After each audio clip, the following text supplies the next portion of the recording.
Hello out there.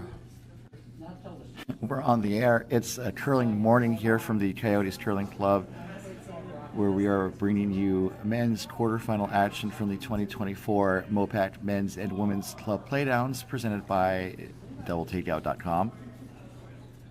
This is your host, Ryan Olson, bringing you the action from our feature sheet C, where we are seeing a matchup of the 1 and 8 seeds.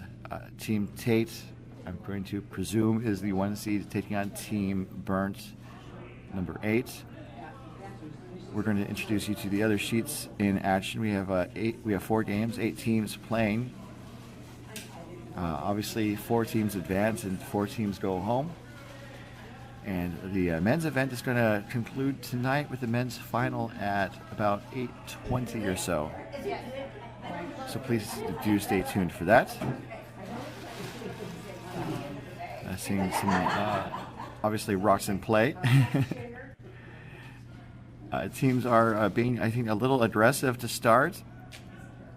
And I guess that makes sense. A lot of times we talk about how a lot of top teams blank the first couple ends, and it's a lot more prevalent in a 10-end game, which is you play at the international or Olympic level. It happens in 8-end games too. We're playing 8 ends. But 8 ends might be just a little too short of a game to really, spend a couple ends blanking. It's better to try and score some points. And Berndt, without the hammer against the top team, I think is really looking to just try to find an advantage to start things off. So net struck coming from Team Tait. I think looking for a double here.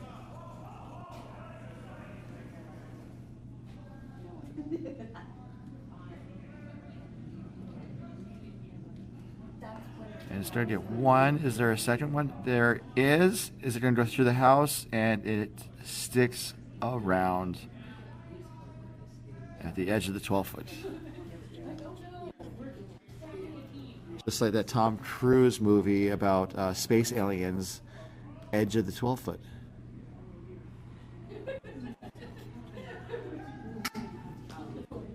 So now there's a single Tait stone in the top of the 4-foot. I think they're going to take it out.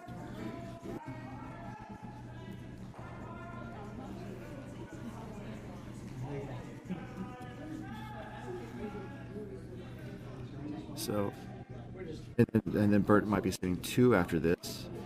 And they do after a nose hit. So this is a combined men's and women's event, so we are going to be bringing you as well women's round robin coverage later today. I'll let you know the times and the likely feature game. But for now, please enjoy these rocks in play. Thanks for tuning in. If you have any questions, drop a note in the chat, and I'll do my best to respond when I check in.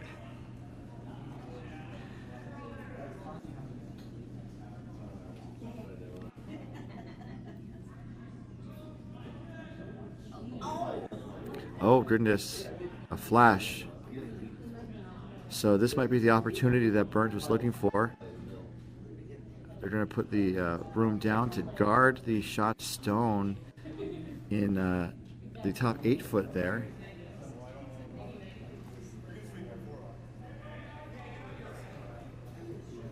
I swear these cameras were centered when I set them up this morning.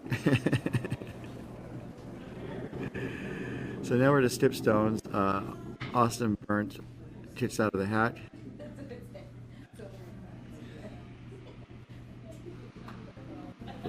Or perhaps not. I apologize. It's not Austin, I believe. Looking for a guard. This is over curling. I think the path is maybe confusing both teams to start. Because I think they wanted it as a guard because the result is a potential double.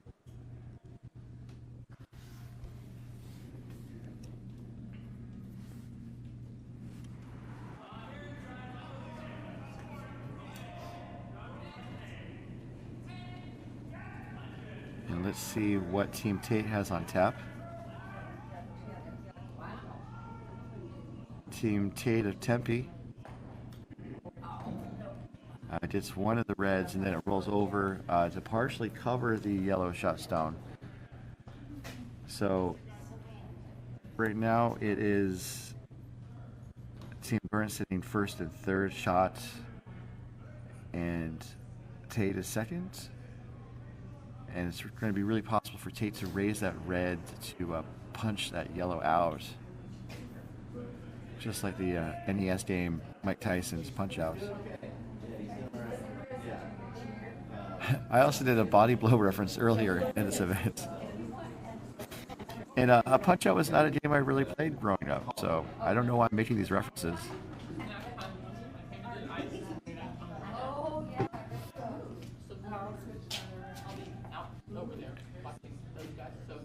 So this draw seems to be moderately successful. I'd say a bit of a miss, just because it doesn't really cover that that red. Actually, for this head-on view or headed-on view, it really doesn't. So Tait's just gonna, I think, now try that run back, red onto yellow.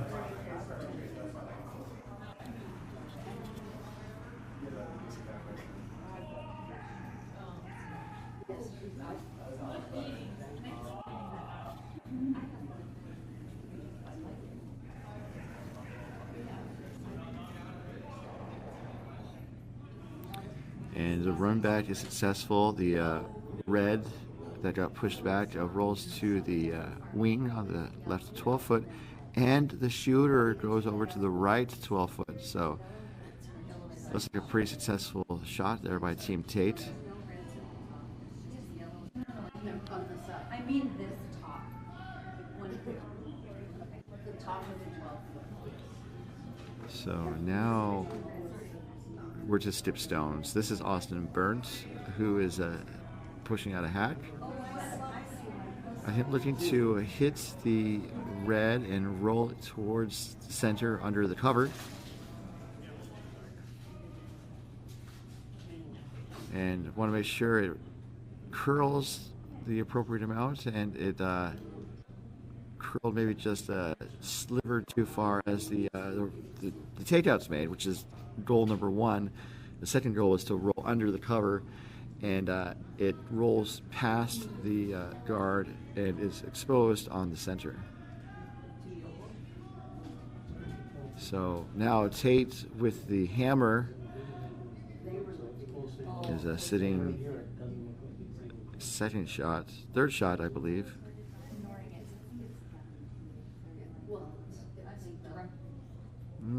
Yes, second shot.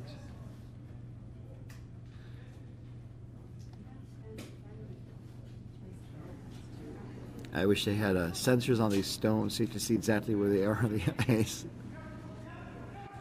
We're not quite there yet with the technology. So, Stip of Team Tait is in the hack. Looking to, I believe, hit and maybe roll just a little bit themselves.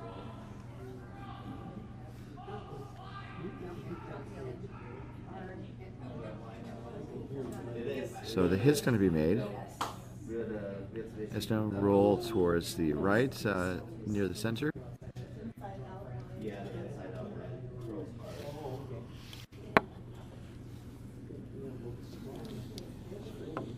And so now Berndt, they could be facing two Tait stones without the hammer.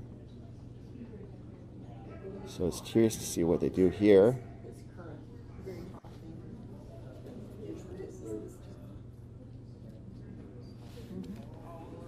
I think they're going to, at the very least, maybe try to roll under their guard again. Looks like they're trying to push it over. And this side maybe runs a little bit straighter than the other side. So hits, it does roll, and it does get partially covered. So that was a good shot there by Berndt. So this has been a pretty aggressive play so far in this first end. And Team Tait's really taking a look at those two stones on the wing to see what might be second shots, because if they're looking to see maybe if they get rid of the stones on the left, they could get two. Now they might be looking to possibly line up a double, maybe, and then also spill the shooter into the house for a second point.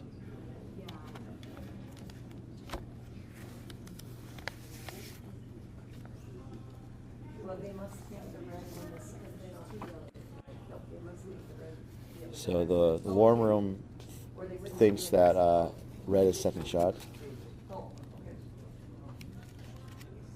Sean Tait has made his way down to the hat and is cleaning his stone.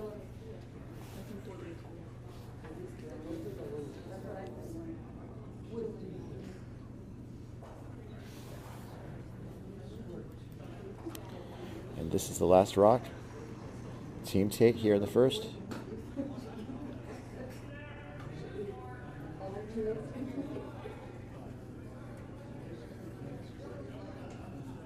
So it looks like they're opting to draw.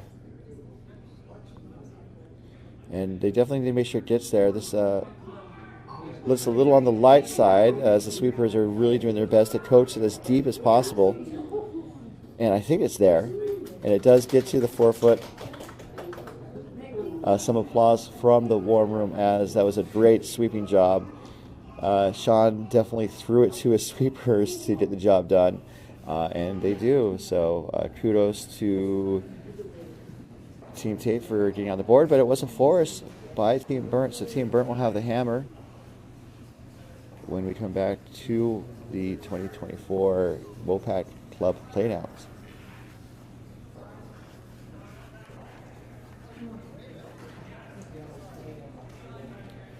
And MoPac's presentation of the 2024 Men's and Women's Club Playdowns is brought to you by DoubleTakeout.com. DoubleTakeout.com is a stat lover's haven where each week during the competitive curling season, Ken Pomeroy takes the results from the Bonspiels and crunches the numbers and comes up with what he calls the world's best curling ranking system. You can see for yourself at DoubleTakeout.com. We'll be back in just a moment.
And we're back with Ross and Play here in the second end. Glad you guys are tuning in. Glad you guys are finding the stream. We're doing the best we can to make sure people find it, including posting information on our MoPac Facebook page. It's at facebook.com/MoPacCA. Ross and Play again. Team Berndt is being pretty aggressive with 2 rocks in the house behind 2 Tait guards. And now it looks like Tait's going to do some cleanup action here.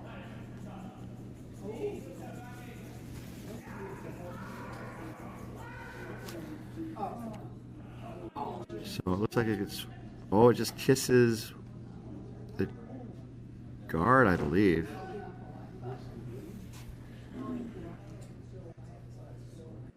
So let's take a quick trip around the range to let you guys know about the other games in progress. On sheet A, we have a 3-6 game. The 3 seed was Team Leclerc from Coyotes taking on Team Raju from San Francisco. The 6 seed, Raju stole the first end to go up 1-0, currently in the second. Sheet B is the 2-7 game featuring Team McBride of Orange County, the 2 seed, and then Team Fleming of Coyotes, the 7 seed. McBride was able to convert the hammer in the first and is currently 2-0 in the second. And then on sheet C, this is our feature game again. The 1-8 game, Tait the 1 seed and Berndt the 8. Of course, Tait was forced to a single in the first. Who wants me to leave? And we have some warm room shenanigans going on. I don't know what's going on though. On sheet D, we have the 4-5 game. Team Citizens of Coyotes is the 4 seed. Was forced to a single in the first and is up 1-0 over Team Meyer from San Francisco, the 5 seed. So again, you can keep track of all the scores. They are posted, updated as they happen at bondspieler.com. That's bondspelier.com. So Tait was trying to do some cleanup. I was able to get one of the yellows out, but the yellow they hit first jammed on the center shot stone. And so it is Berndt sitting 2, and Berndt is pushing, but obviously Tait is looking to do some cleanup action.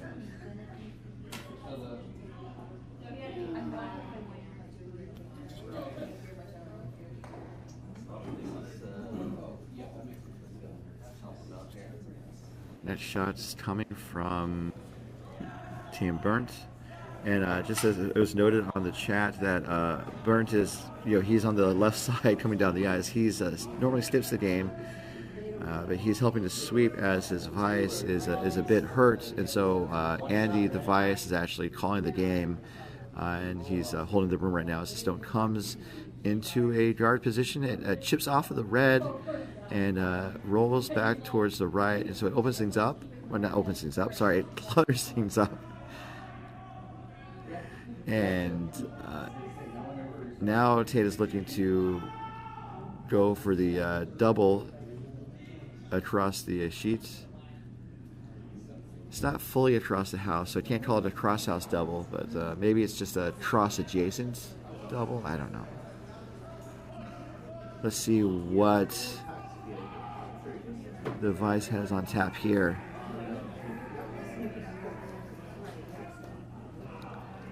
Definitely needs to get rid of one.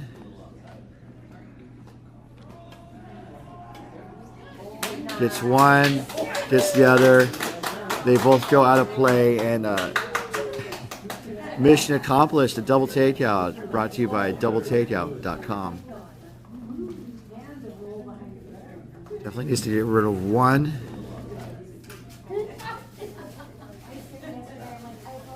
Gets one, gets the other.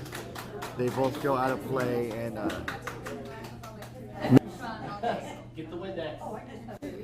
so back to the main action here as the rock comes down the ice. Let's see what Team Berndt does to respond to that great double takeout. And it looks like they're going to clean up the front of the house to try and get to the shot stone. And it does move two of the rocks out of the way. The shooter, I believe, or one of the yellows goes out of play. And so now the shot stone is open partially. And one thing the warm room did note is that not only was it a double takeout, but the shooter rolled under the guards, and so it was buried.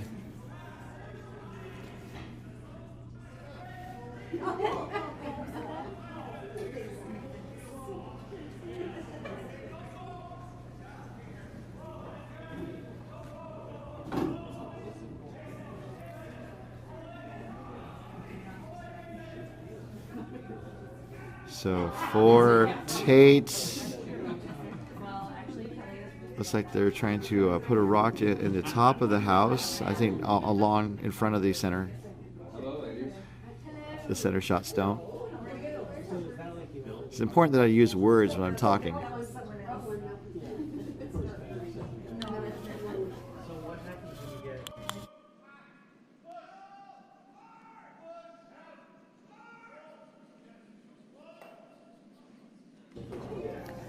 The other thing that's tricky is that I normally wear collared shirts, and I chose not to today, and so now I don't have any place to clip my my microphone to.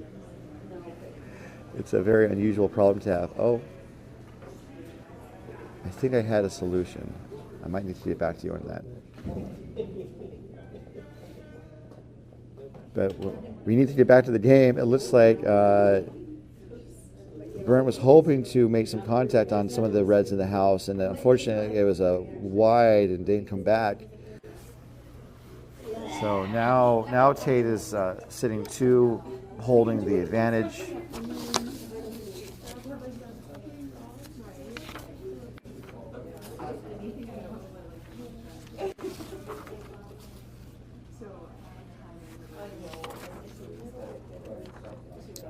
And we're to skip stones already. These games are timed. Both teams have 30 minutes of thinking time to complete 8 ends of regulation. If they don't finish the game in time, they lose. I'm trying to think of a clever way to say that, but there really isn't. They just lose.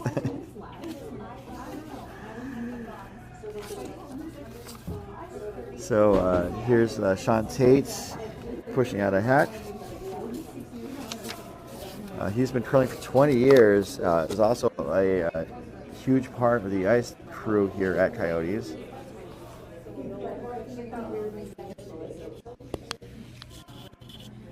And this shot is just a covering shot. Might be over curling.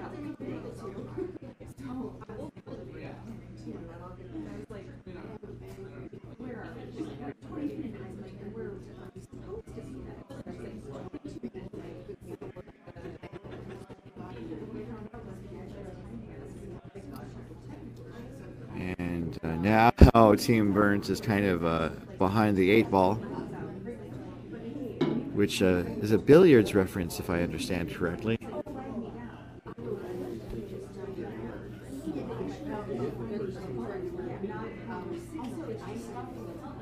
So Berndt's made their decision. The broom's down. They're looking to try and blow up the middle and maybe have a chance for something with their last. And I guess if they are successful, they could move two or three of these reds out of the way. And I don't think there's a blank unless a mistake is made, but it would really open things up and hopefully allow Berndt to score a single.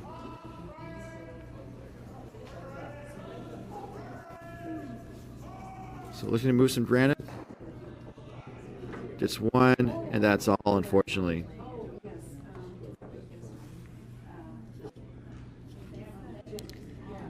And Berndt kind of, I don't want to say it looked frustrated, but it just definitely knew that it was a miss.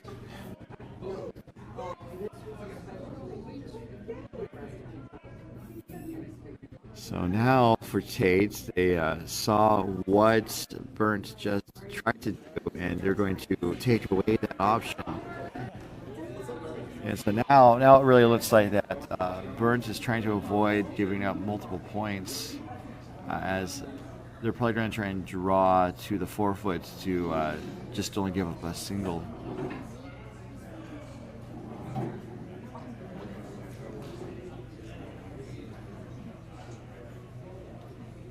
So this is the last rock from Team Tait without the hammer. Berndt has one more to go.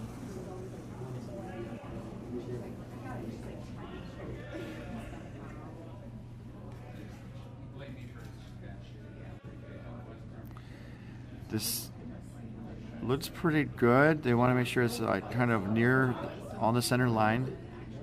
If it makes some contact, it's not. It does make contact.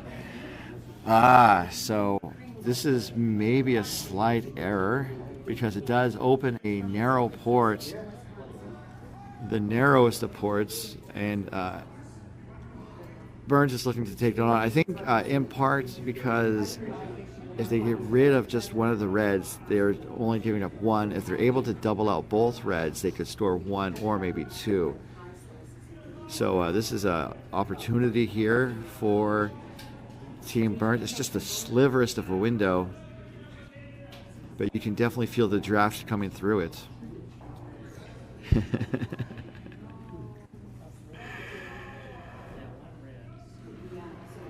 So brooms down for Skip Austin. Berndt's been curling for 9 years, has an 8-ender under his belt. Looking for a double, or at least getting rid of one of these reds here in the second. And it's going to trash. And shooter's just going to stay high. And so and then Austin knew that that shot was not made again. I think just a little frustration there now as he makes his way down the ice. And so that's the end of the second end. Austin, Tait stole 2, and we will make sure the score is updated when we confirm it when we come back to the 2024 2. Yes, thank you. So it is Tait 3, Berndt 0 at the end of 2 here at the 2024 MoPac Men's and Women's Club Playdowns. We'll be right back.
Welcome back to our ongoing coverage of the 2024 Men's and Women's Club Playdowns presented by DoubleTakeout.com.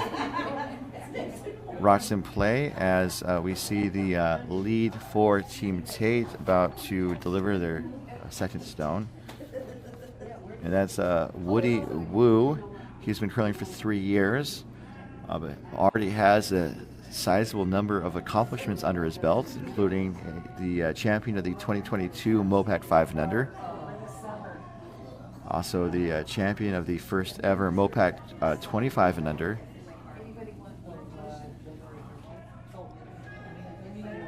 And it's really cool to see newer players on the ice. I used to be one once upon a time.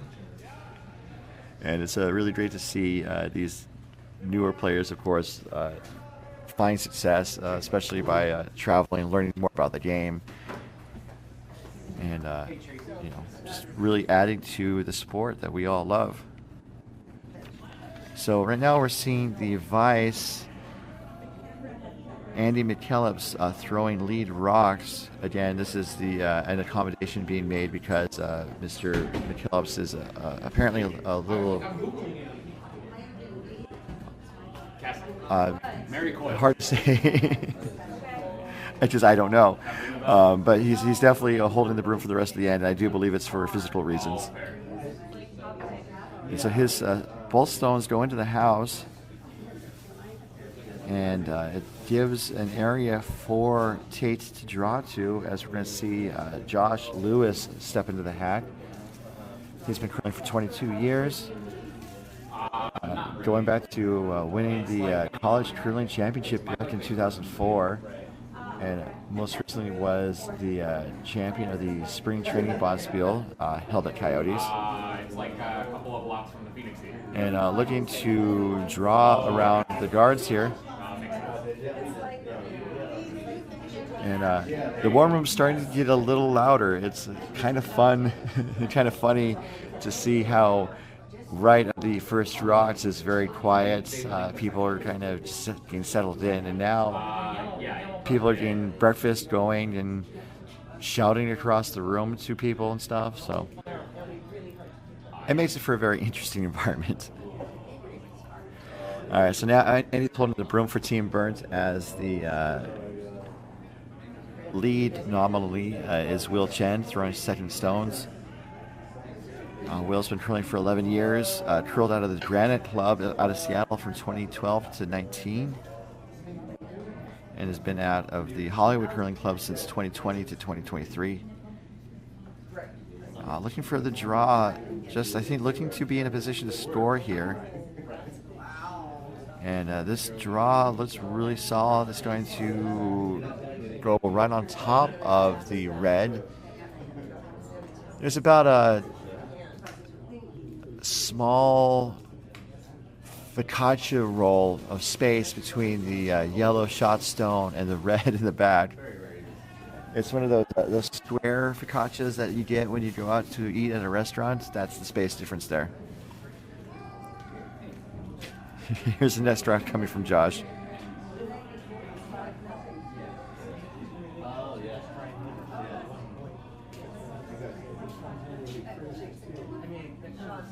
So I think, looking at the weight here, I think they maybe want to kind of glance off the yellow, push it off of the button, and let's see what they've done.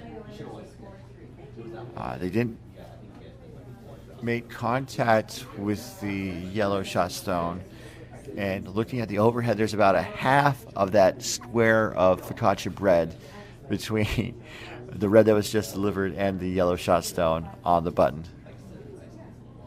I am talking about bread, and I might be hungry. We'll see.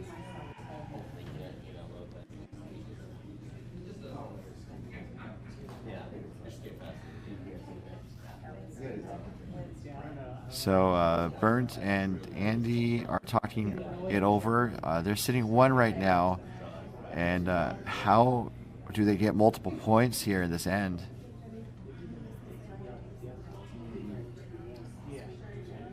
I was thinking like the yellow.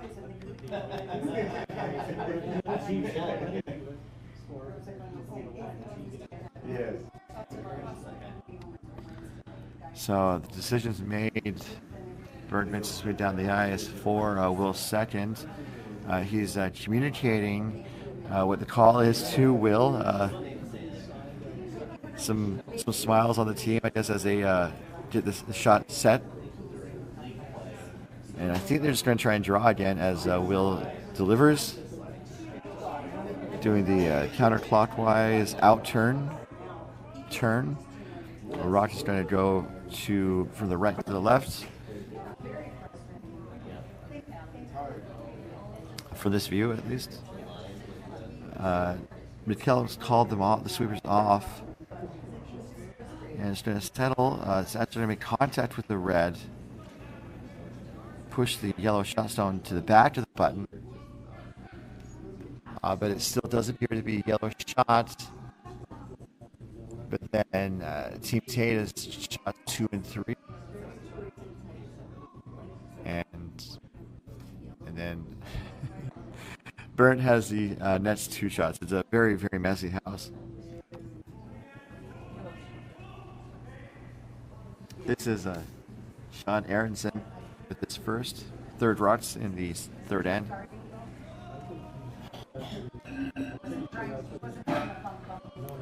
Sean's been curling for 8 years. He was the 2018 MoPac Club Nationals Playdowns runner-up, and also the 5 and Under champion in 2019. And that was my first 5 and Under. That weekend was a blur. That was my first curling tournament. It was a lot of fun and definitely very eye-opening to see how curlers who are very enthusiastic about the sport, kind of travel to these events and are super focused on competing, but still also want to make sure they have fun. And this is a fun setup here in the house. I don't know if Team Berndt thinks so. So normally they talk about a Christmas tree being set up in front of the house. But so, when there's a cluster of stones, this is more like a hoarder's house right now in terms of just the junk that's developed. As we have the third stones coming from Ryan Janowiak, curling for 9 years, also a member of the 8-ender club. And of course, an 8-ender is when a team scores 8 points in a single end. Every rock counts. And so this is going to promote another red into the house. And this doesn't help Berndt, but I don't think it adversely... It doesn't help either. It doesn't hurt, it doesn't help, but it might give Tait some possibilities to move that shot stone off the button.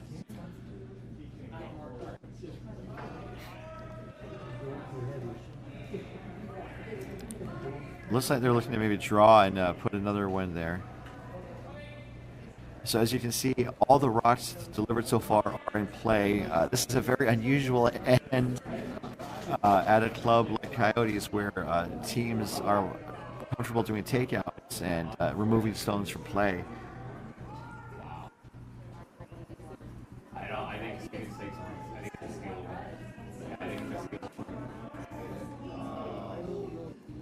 So looking for the draw, maybe moving one of the guards around just kind of based on where Tait has positioned himself in the guard zone.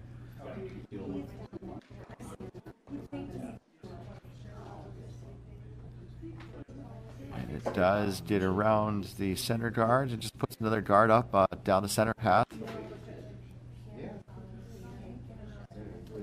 So I don't know if they want to take it on, but it might be possible to draw around all that mess on the left side and park another yellow stone on the side of the button on the left. That left side of the button is kind of open. There's a lot of cover, don't get me wrong, but the rocks are curling on that side of the ice.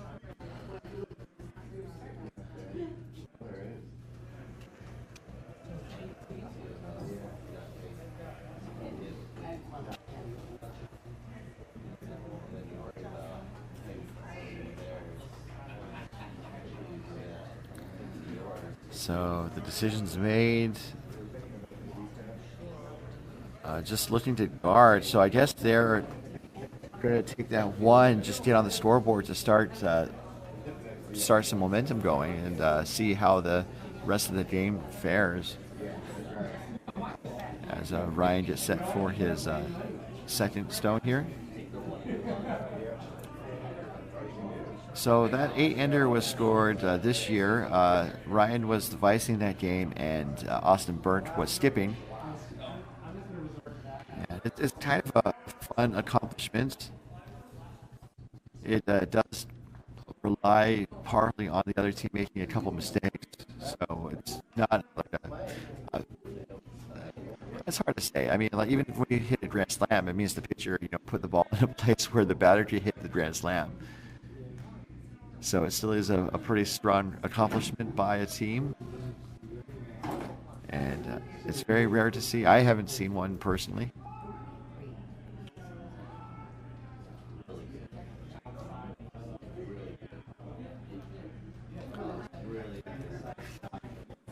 So that yellow kind of goes a little, I think it wrecked and it rolled wide.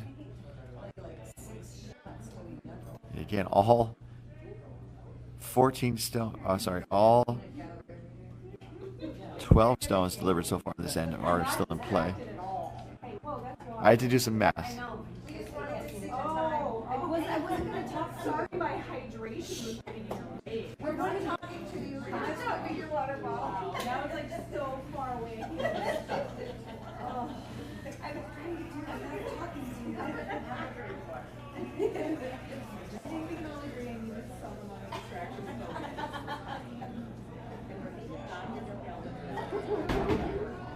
So Tait is in the hat, looking to draw.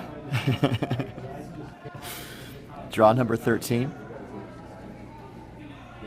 There's not been a takeout in this end. It's been crazy. He's over here. Thank you. Looking to draw. It's going to block that path I was thinking of potentially drawing to the edge of the button. Ooh, okay. So it's just some tap action on the yellow and the red and the forefoot. The red gets ever so much closer to the center, but it does appear to be yellow sitting one. And now I think really Berndt is going to just kind of close that door to just prevent Tait from trying to do that shot again to score one, to steal one.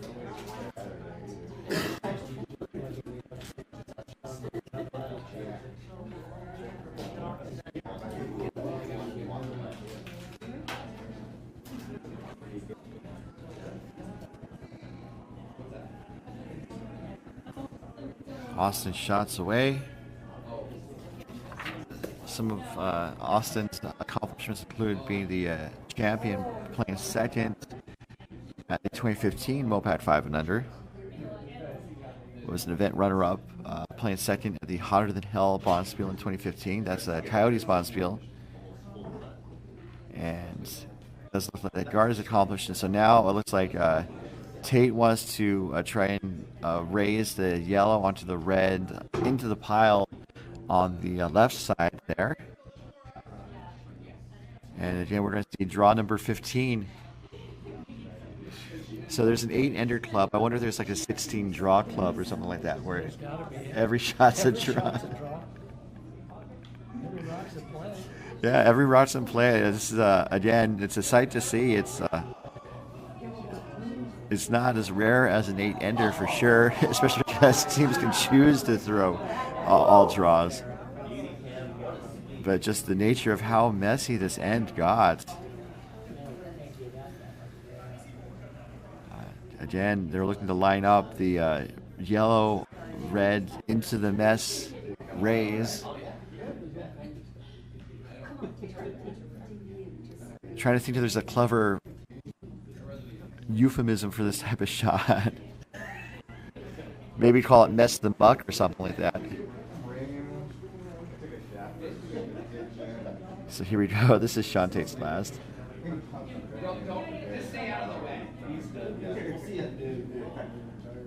And the weight is a little up. It's a heavy draw. Looking for that some tap action. Sweepers are really digging in. Trying to get one. Oh, and it's super close. It's close.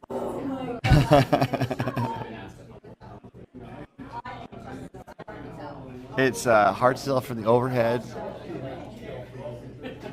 It looks like it might be red at last. At the end, after 15 shots, 15 stones still in play. Tait has apparently, and we'll see with the final outcome, accomplished the fractional increase to push the red closer to the button than the opponent's stone. But we'll find out at the end. If it comes down to a measure, they're going to have to get the laser out and I think triangulate where the rocks are in relation to the button there.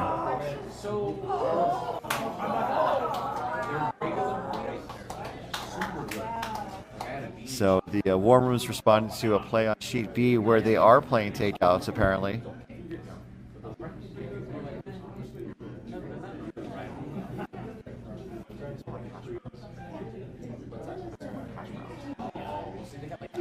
So they're really looking it over, and they're taking their time. In part because I believe that they think that Tait is sitting shots down, because they wouldn't be thinking so hard if they were scoring a single point.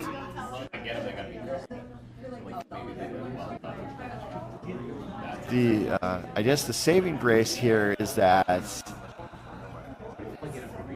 they're most likely giving up just one. There's some danger to perhaps give up two if the shot is not made. And so finally, after 15 draws and guards, we're going to see some takeout weight from Austin Berndt here with his last, looking to move some stuff around. Looking to push it over. Red onto yellow onto red. Oh goodness! So definitely opened things up. As I noted, they were not likely to give up more than one, and it appears it was just a steal of one. We'll confirm that when we come back to our coverage from the 2024 Men's and Women's Club Playdowns, presented by DoubleTakeout.com.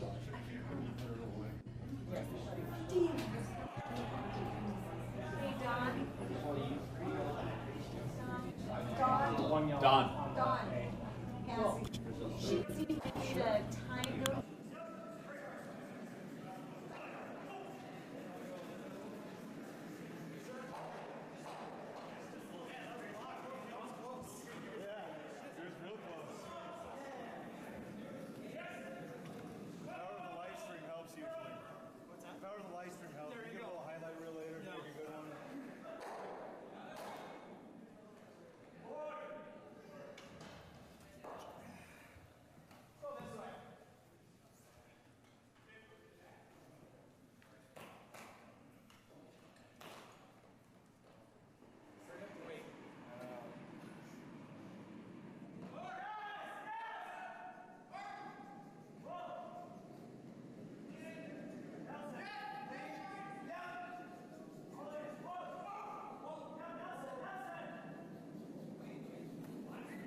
Welcome back to the Club Playdowns, coming to you live from Coyotes Curling Club in Tempe, Arizona.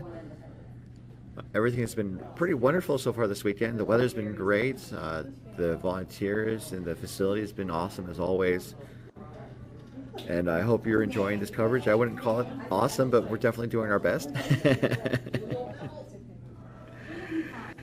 As Woody Woo for Team Tait put up a guard, not on the center line. Actually, no, it was in the house. Apologies. And so Andy Phillips is going to, I think, a corner guard to try and generate some offense. So that was a very unusual, notable end, that last end. Like I said, I have not seen an end where there were like 15 consecutive draws. Right now we've had 2 draws, so I don't think it's going to be 15 draws in a row, but we'll find out as Woody delivers his next stone. I believe they're going to go for a center guard now.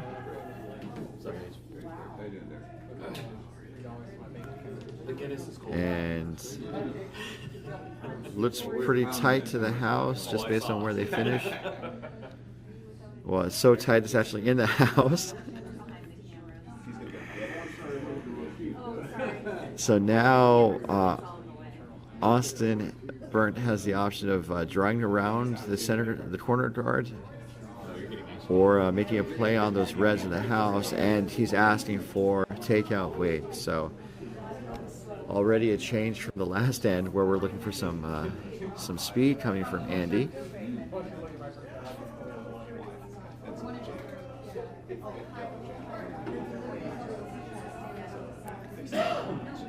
It's going to make contact. If it doesn't over curl, it gets 1, and the shooter is going to spill out of play. So a job half done, I would guess.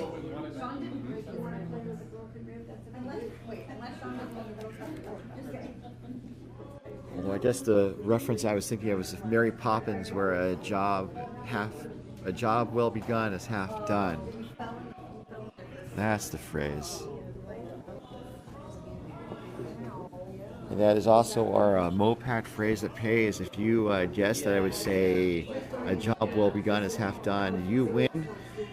Be sure to let us know on Facebook your contact information, and we'll send a prize to you of sorts. Contest entry is not valid in the continental United States or the rest of the world.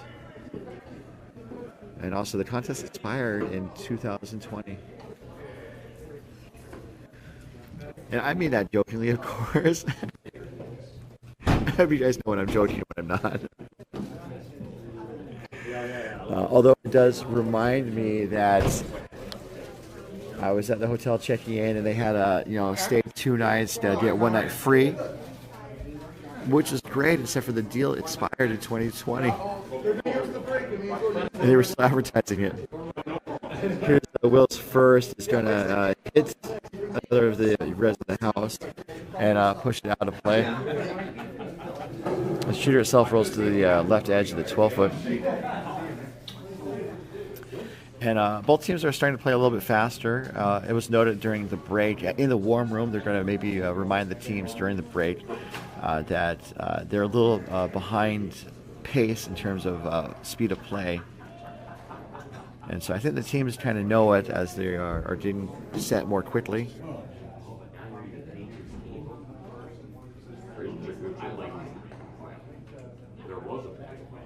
Hits the guard and pushes the guard through the house out of play.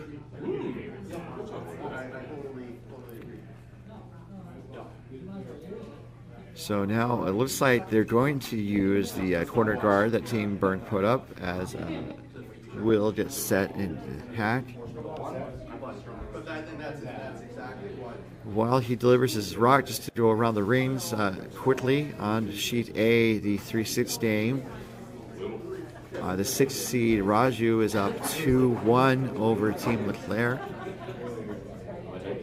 Sheet B, the 2-7 game. And actually, by the way, Team Berndt threw a takeout. I thought they were going to draw around perhaps, but that's smart. They're now sitting 2. They've already gone to the wings. That makes sense. And so now, as the play focuses on the shot stone in the center, if both teams make their shots, barring a double takeout, it seems like Berndt has a chance to get 2 here. So sheets B, the 2-7 game. The 7th seed Fleming is up 4-2 over McBride. It's going to be interesting to keep an eye on that game. Sheet C is our feature game. As you can see, it's been all the 1 seed 4-0 over Team Berndt. And Sheet D, they're in their break as we have the 4 seed with a 2-0 lead over the 5 seed. I'll let you know the team names now. It's the 4 seed Siggins to the 5 seed Meyer, nothing at the 4th end break. And so Berndt does a hit and roll that looks really tasty. That's a phrase.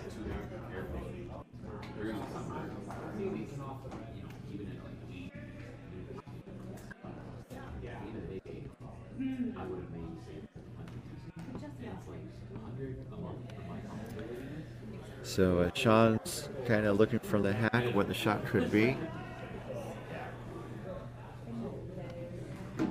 There's 2 yellows in the house buried. And so it looks like Tait wants Sean to draw around. Maybe freeze on top of the yellow. And here we go.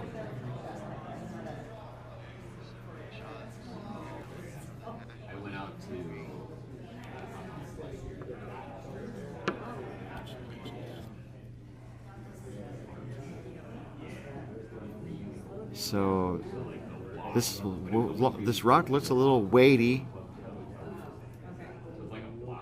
and unfortunately it looks like it might be carrying to the back of the house. Let's see how far deep it goes. It does hit the brakes just past the 8-foot ring, and it appears to be good enough for shot. So I thought it was heavy, but well done. It's not buried, as you can see from this head-on view. And so now Berndt can kind of make a hit and roll as Ryan pushes out from the hack. Now sweepers are jumping really to keep it straight. You want to make sure it doesn't over curl. They definitely don't want to make contact with their own stone, which is a possible danger here. It is past the guard. It does just only kiss the inside of that red. And so now the momentum has swung back towards Tait. The red was moved during that shot, and so it now is closer to see who might be shot stone. But I do believe by a whisker it's Tait, the red in the back 12. And so it's now stip stones here in the 4th end.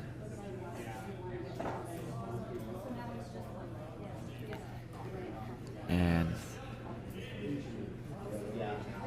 I think they're just going to put another one in, sit on top of that yellow on the left side.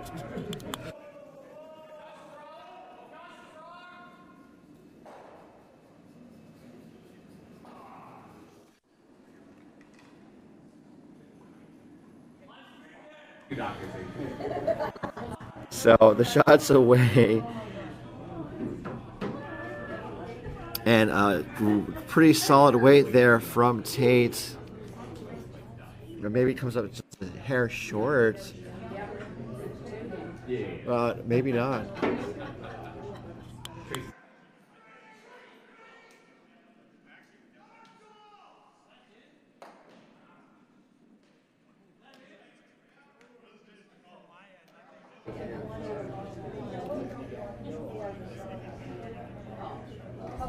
So looking to see what the situation here is.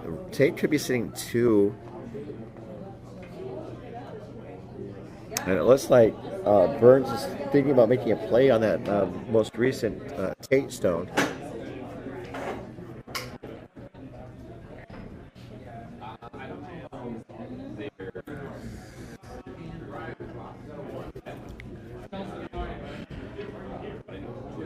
Also, maybe you're looking at I don't think you're looking to run that red back. That would be not a great call. I think also they maybe just want to wick off of the red and roll towards the middle, and maybe just force Tait to make a play on that yellow stone for the last.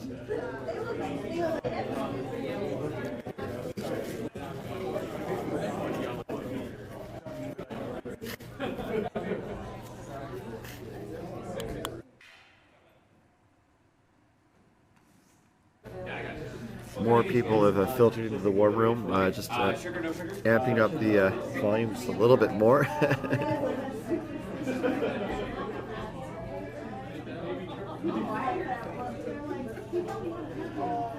So looking to make some granite move, I believe.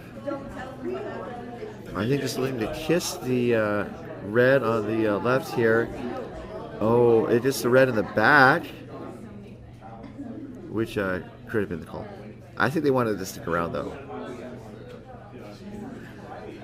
And so now Tait is trying to split the rings. So I believe it is Tait sitting shot, as they're going to, I think, draw to the right side of the ring to put in a second counter and force Berndt to draw for a single.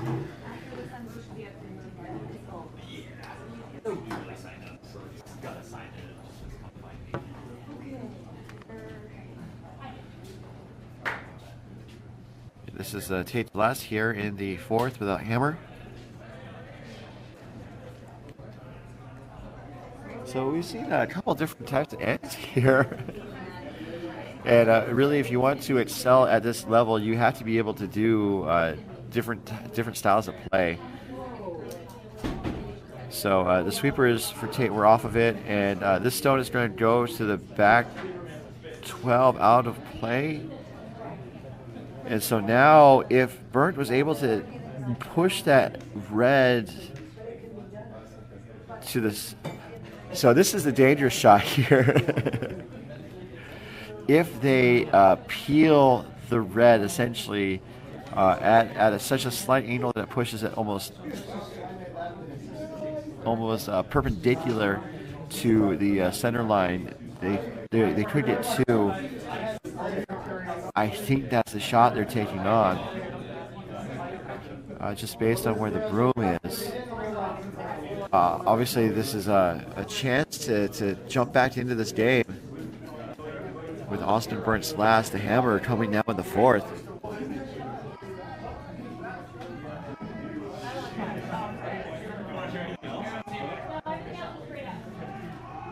So they're really calling. It needs to make sure it comes back. Okay, so it does jam, but the shooter rolls towards the center. So it's good enough for one. Berndt brings the ice to cut down the scoreboard. But Tait carries a 4-1 lead going into the fifth end break, or the fourth end break. It's a fourth end break. We'll be right back to the 2024 MoPac Men's and Women's Club Playdowns.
Welcome back to the second half of our featured game, the men's quarterfinals, coming to you live from the 2024 MoPac Men's and Women's Club Playdowns, presented by DoubleTakeout.com.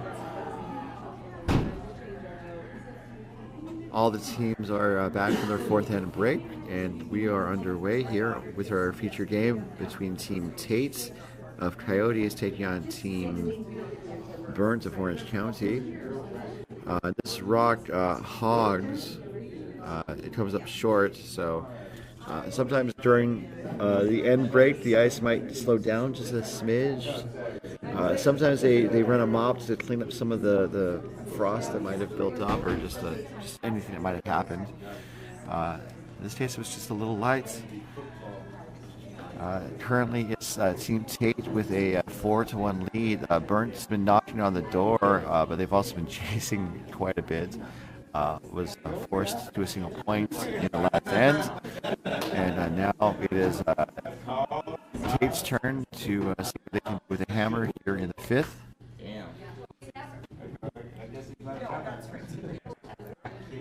Again, just a reminder of the games around the rings. Let's do a around the rings check-in, as we can.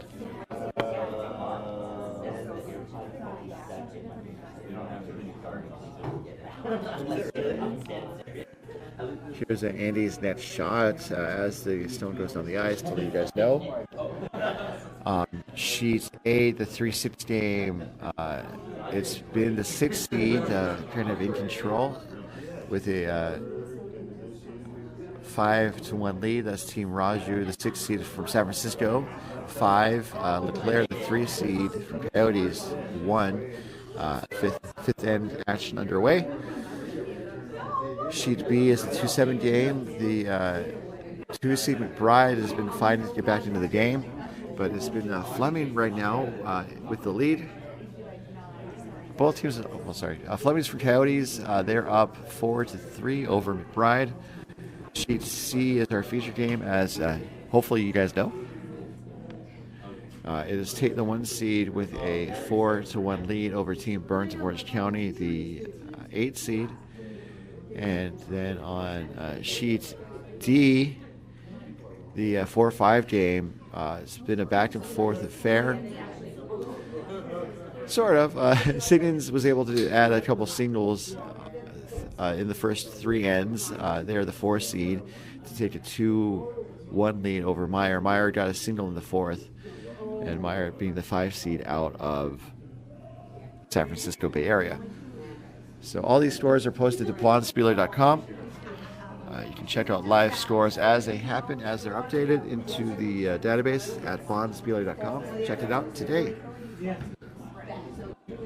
And so the winners of these games will advance to the 420 semifinals, where the winners of the games on sheets A and B will face off against each other, and the winners of the games on sheets C and D will face off against each other. And then it all boils down to the men's final tonight at about 8:20 p.m. And of course, whoever wins the semifinals advances. 8:20 tonight, and that is also the schedule for the remainder of the day, plus a women's draw at about 12:20. And all these games are going to be coming to you live from the MoPac YouTube channel. And we're going to shift our attention back to our feature game, where Tait through a draw glanced off of the shot redstone in the house and rolled to the right. Mid-column has the broom down for Team Berndt, and it's looking to draw around the yellow guards that they put up.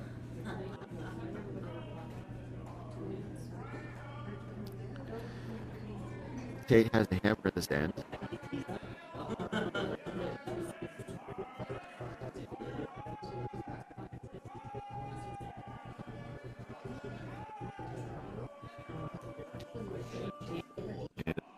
I'll let you guys see what happened. Sometimes it transmits in the action. It's a beautiful game. pretty successful. It's pretty solidly buried. I think it looks like he's going to start blowing some stuff up in front of the house. So from this angle, it looks like they could maybe get a piece of the shot stone on the 4-foot as Josh Lewis delivers his next rock. Josh has been curling for 22 years.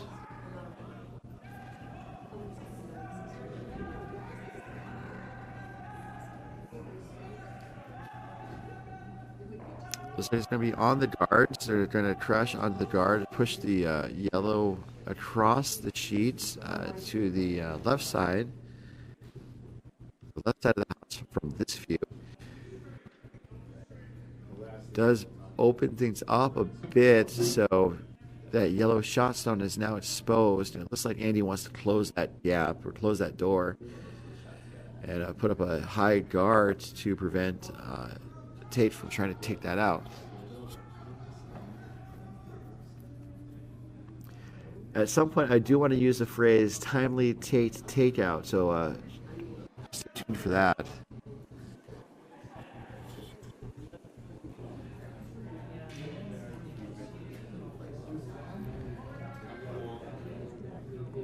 So again, Berndt's looking to put up a high guard. The line's going to be the most important part as long as it's in play. It's in play. It is maybe over curls just slightly, and so Tait, I think, still can see a good portion of that yellow shot stone.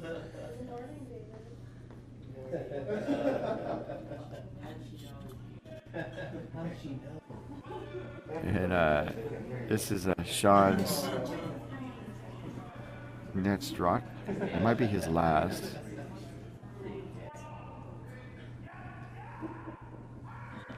Again, looking to make contact on the shot stone. I don't know if they want the shooter to stick around. Line looks pretty good. It's going to hit. It's going to roll to the right wing and probably hang around. It does on the right 8-foot ring. So Tait is sitting 3 on along the edges of the house. The center is still open, and now the question is what Berndt wants to do. Andy McKellips is looking to hit and roll, just based on where he has the broom down.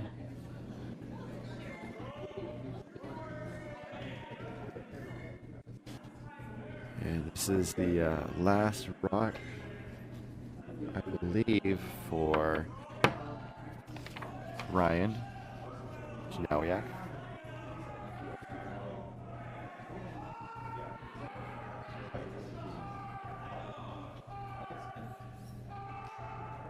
Oh, goodness me. It crashes on the yellow guard. Looks like they were trying to draw the port. Was the final call, and it just crashed on the yellow guard. It rolls, it pushes the red about 6 inches closer to the center of the house. Still Tait sitting 3. And looking to see what Berndt can do to prevent Tait from scoring multiple points in this end. Last stone coming out from Sean Aronson.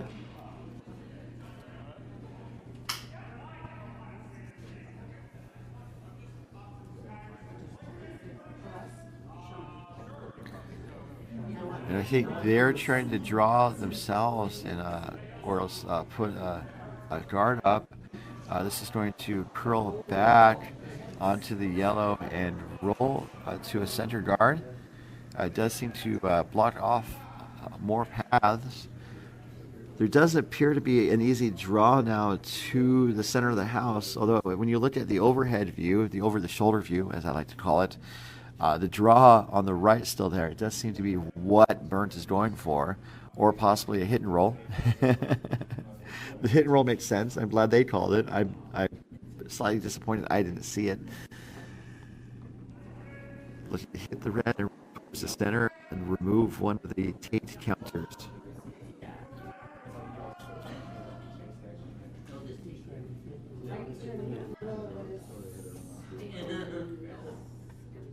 Looks like it needs to curl over another 6 inches. Oh, and it doesn't make contact. It flashes the red rock and rolls through the house. Just like a house guest on Thanksgiving. Just rolling through the house. Not even stopping for food.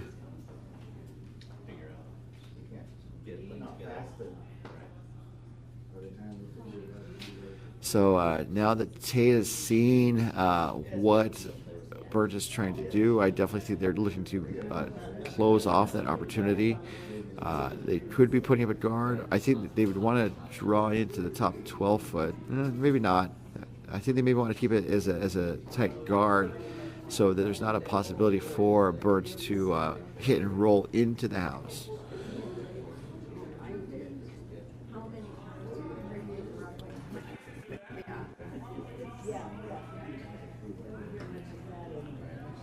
So it looks like Tait is definitely in control of this end. They've been in control of this game.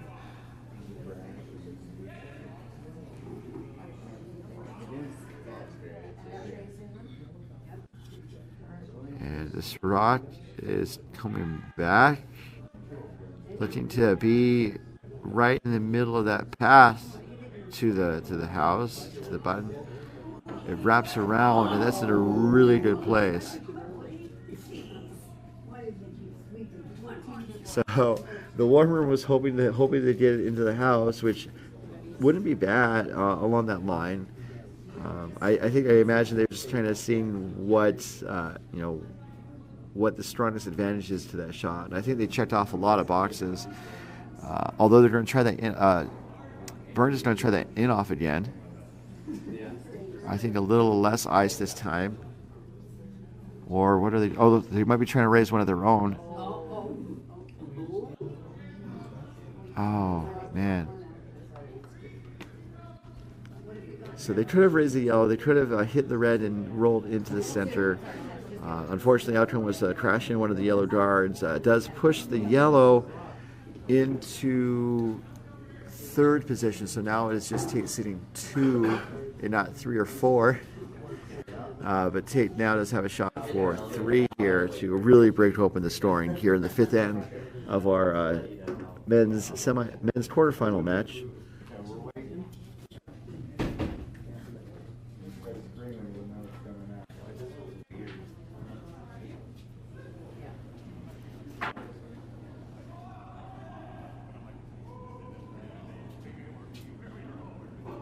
Tait shots away. A draw for 1. I think if it taps the stone they just put up, that would be fine as long as it pushes it to the 8 foot. Sweepers are on it. Weight looks pretty good. They're just making sure it gets into the house. Needs to be full 8 foot to count. It crashes on the rock they just put up, but it spins in for third shot. So it does appear to be a score of 3 for Tait. And again, as I indicated, that really does open things up for the number 1 seed out of Coyotes. We'll see what score is posted. When we come back to the 2024 MoPac Men's and Women's Club Playdowns presented by DoubleTakeout.com.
rocks in play. We are underway here in the sixth end, where Woody has thrown into the house, I think prompting Andy McKellips to take.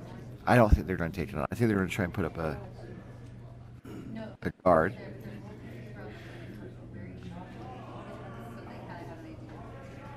Just a reminder, coming up at about 12:20 this afternoon is going to be our ongoing coverage of the women's round robin tournament.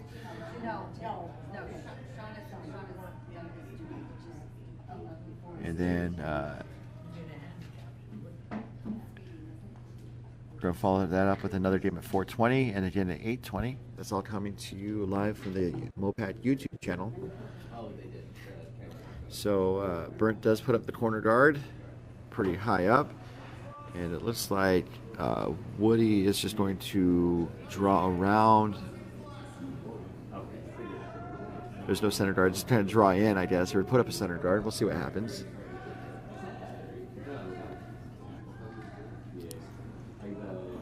It's a guard.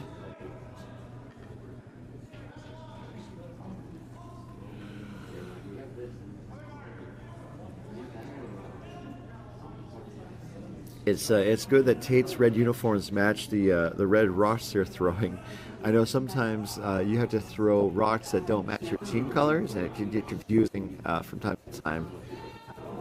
That happens kind of with like the U.S., the China, Canada, Sweden. You know, you can kind of picture their colors. You know, 3 of those are red predominantly, and then Sweden is blue and gold.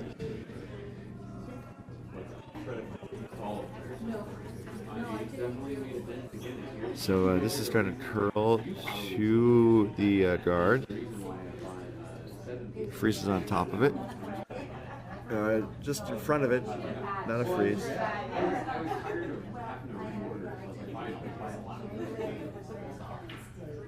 But it looks like Tait just wants to put another rock in front of the house near the center.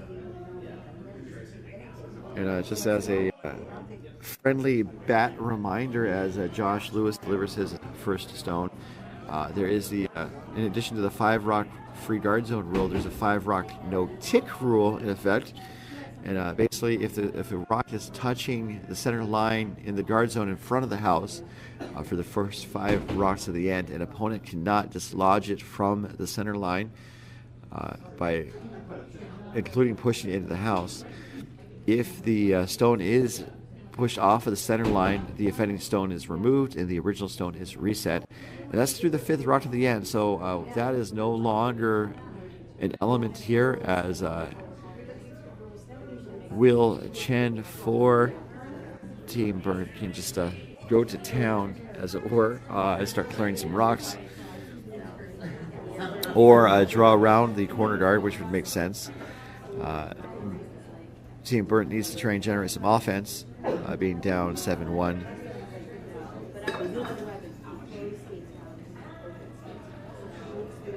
So it looks like the draw looks pretty good, if maybe a little light, so they're really pounding the stone to make sure it gets into the house, hopefully into scoring position. In the house, good for second shot.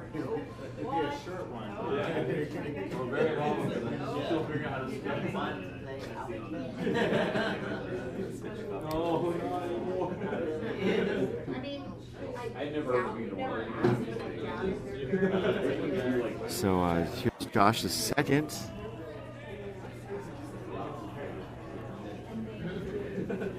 And I think now Tait wants to start clearing guards to try and keep an open sheet.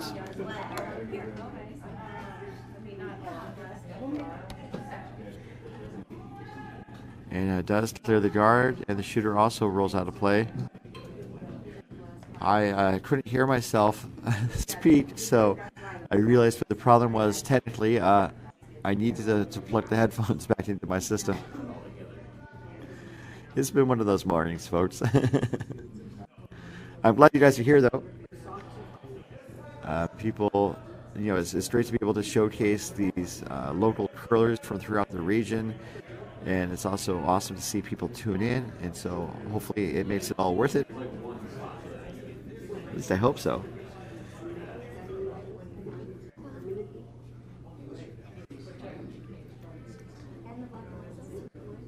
So this stone looking to, I think, put up the corner again. Maybe it's a little tighter to the center line, and better cover for the second yellow. Sorry, the burnt stone that is second shot in the house.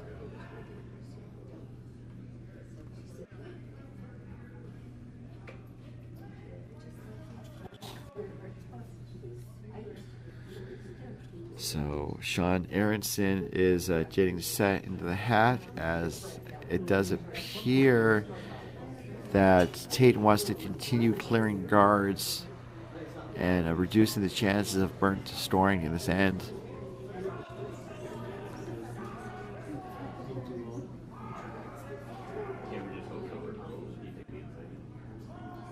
Looks like he's trying to. Oh goodness! It flashes the yellow burnt stone.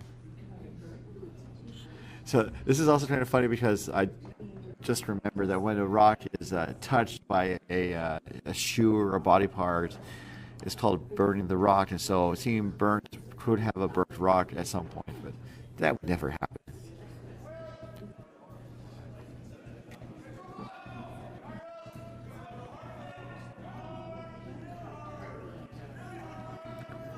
So now Berndt has a chance to maybe move some stones around and get to scoring position.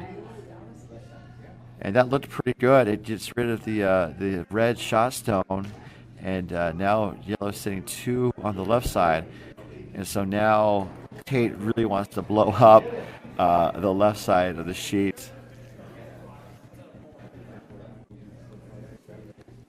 Hopefully you get 2, maybe all 3 rocks moving with Sean Aronson's last here in the 6th end.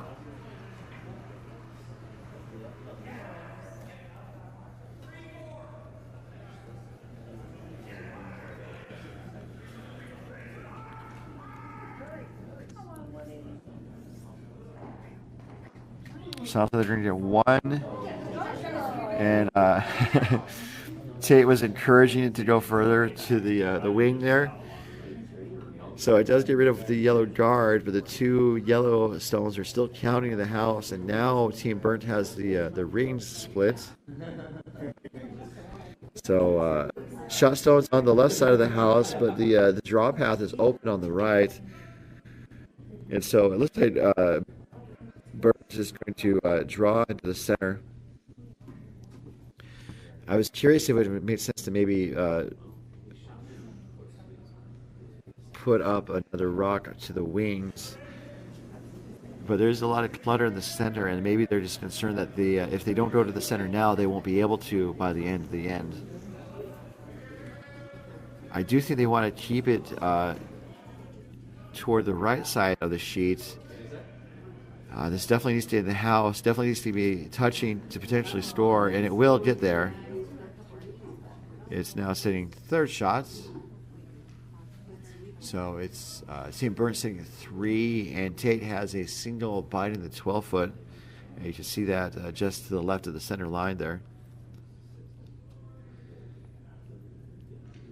So now for Tait, we're already the skip stones.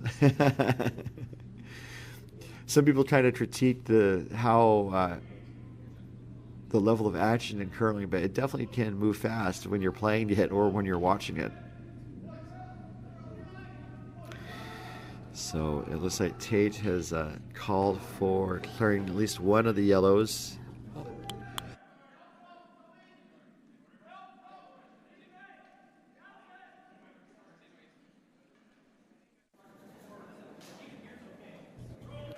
Tait's looking to clear at least 1 of the yellows, maybe get them both.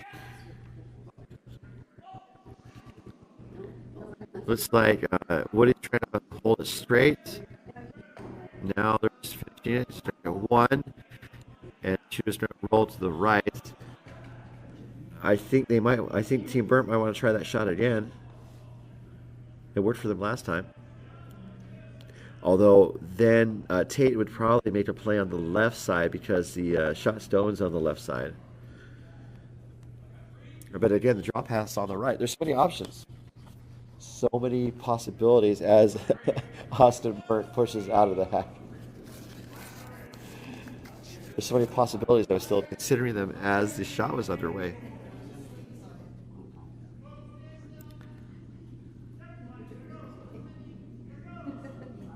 This one looks to be a little heavy. They could be looking to sit shot in the back as it hits the brakes, and it's going to settle in the back.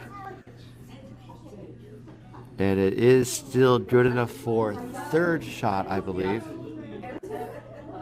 And that's ooh, it's kind of close between that third yellow in the back and the Tait stone on the right. We'll have to see what the final outcome is. But again, shot stone's on the left, and now Tait has shifted his focus to that left side.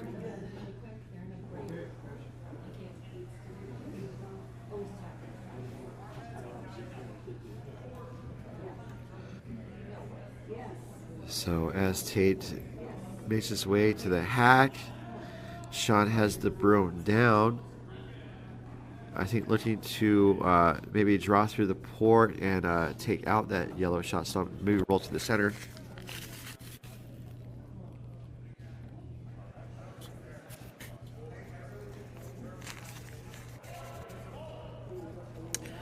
Throwing some weight here. Let's see what happens. Josh is looking to push it towards the center. Now Woody's jumping in, holding it straight. It's going to hit. It's going to roll under cover into the forefoot. It is shot. So Berndt's put in a lot of work, but Tait was able to execute his last shot well to sit one. However, if Berndt were ever able to get that Tait red off of the forefoot, they could score 3 points. Hey, that was good, Garrett. That was good, Gordon. So they're considering, I think, doing an in-off on the right side there. Looking at the overhead, I would think I don't think there's enough space to really take out the shot stone with a draw.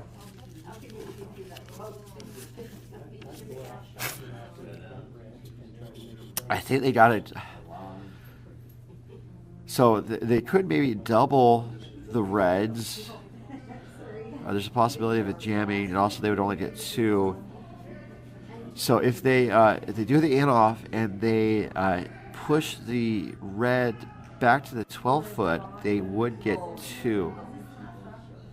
So I think that seems to be the best call that they could make to get another couple points on the board.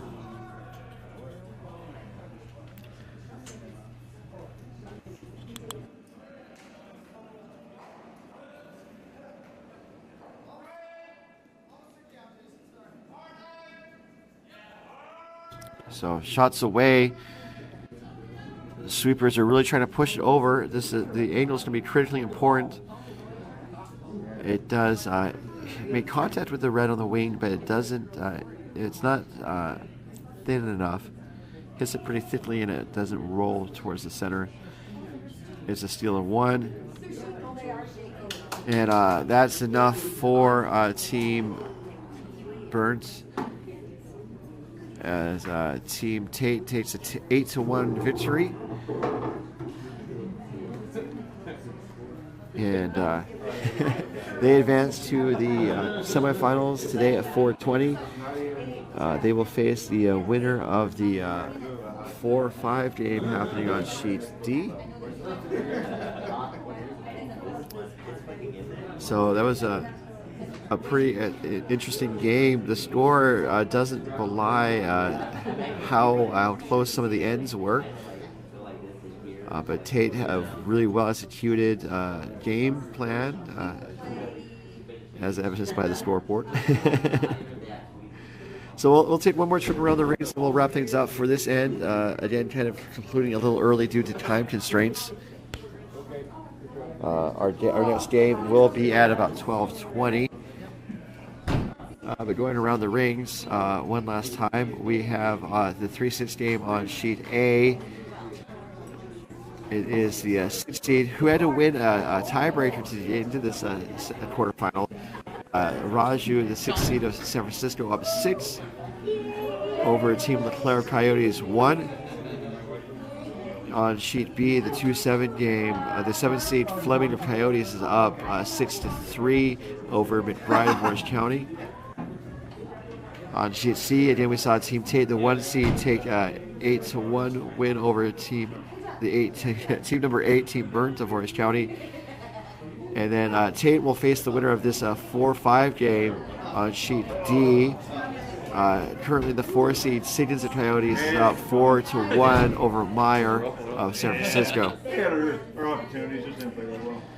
So that's is the current scores as we went around the rings. Just another quick reminder that our coverage of the 2024 MoPac Men's and Women's Club Playdowns is brought to you by DoubleTakeout.com. DoubleTakeout.com, again, is a stat haven, a stat lover's paradise. Each week, Ken Pomeroy crunches the numbers for the latest curling events and compiles what he calls the world's greatest curling ranking system. You can check it out for yourself today at DoubleTakeout.com.